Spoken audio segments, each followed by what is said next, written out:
you wanted to set your DSLR into a self timer, I just have to turn it on, put it in auto mode, or I don't know if it's work in manual. Then low bat.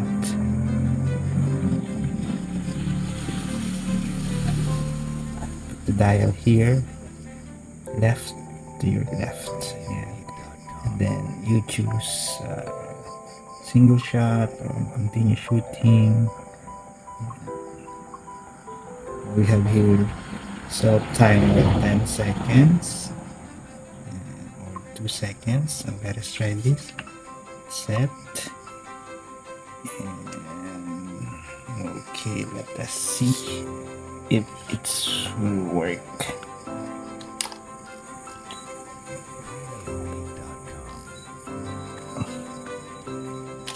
See, it's auto. Let's try again.